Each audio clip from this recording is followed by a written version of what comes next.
नमस्कार दर्शक बंधु। बाल्य यौवन वृद्धा এই তিনোটি স্তম্ভ উপরে মনুষ্ୟ জীবন আধারিত। যেତେବେଳେ ମନୁଷ୍ୟ ବାଲ୍ୟ ଅବସ୍ଥାରେ ଥାଏ ସେତେବେଳେ ନିଶ୍ଚଳ ନିର୍ଲୋଭ ନିଷ୍କପଟ ଥାଏ, ଯାହାଫଳରେ ମନୁଷ୍ୟକୁ ଏକ ପ୍ରକାର ଭଗବାନ ସଦୃଶ୍ୟ ବୋଲି ଶାସ୍ତ୍ର ବିବେଚନା କରେ।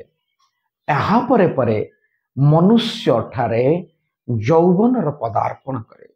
ଯେତେବେଳେ ମନୁଷ୍ୟଠାରେ ଯୌବନର ପଦାର୍ପଣ କରେ ସେତେବେଳେ ମନୁଷ୍ୟ ଯୌବନର ଯୌଘରର ଅଠାକାଠିରେ ଆବଦ୍ଧ ହୋଇଯାଏ। ଏଉଠୁ ଆରମ୍ଭ ହୁଏ ମନୁଷ୍ୟର ପତନ।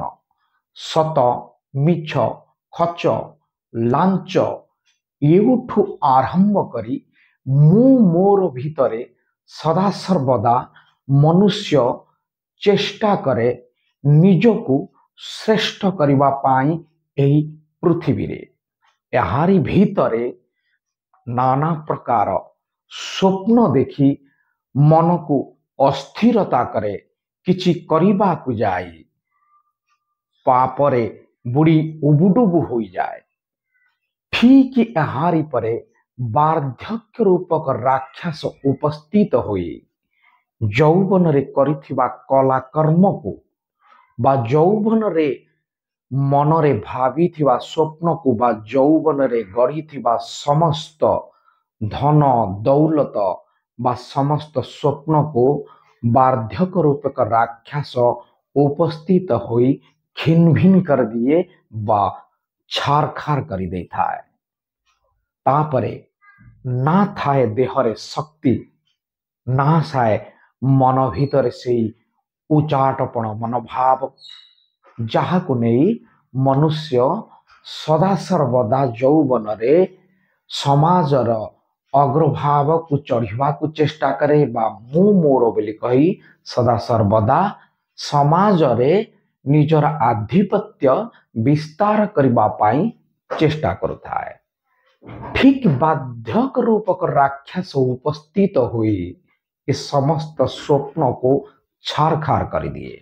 ଆଉ ଯୌବନରେ କରିଥିବା କଲାକର୍ମର ପାପ ଫଳ ପାଇଁ ପ୍ରାୟଶ୍ଚିତର ଅଗ୍ନି ଏହି ବାର୍ଦ୍ଧକ୍ୟ ବେଳେ ଏହି ହୃଦୟରୁ ଉତ୍ପନ୍ନ ହୁଏ। ଆଖିରୁ ଅନର୍ଗଳ ଅନୁତାପର ଅଗ୍ନି ଝରି ଚାଲେ। ମନ ଭିତରେ ଅନୁତପ୍ତର ଅଗ୍ନି ଜଳି ଉଠେ। ଫିର ଶୁଦ୍ଧ ହୋଇଯାଏ ଏହି ଅଶୁଦ୍ଧକରଣ ପାପ ମନ।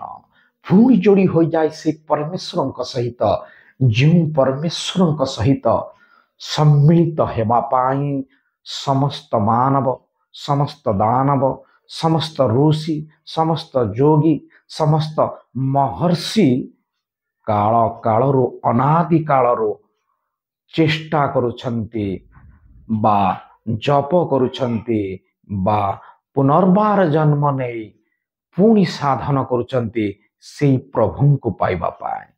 ତାହେଲେ ଆସନ୍ତୁ ଆମେ ସେଇ ପରମମୟ ପରମ ପ୍ରେମମୟଙ୍କୁ ଯୌବନରୁ ହିଁ ଏହି ହୃଦୟରେ ବସାଇ କର୍ମ କରି ଚାଲିବା, ଯାହା ଆମର କର୍ମରେ ସଦାସର୍ବଦା ଶୁଦ୍ଧତା ଆଣିବ।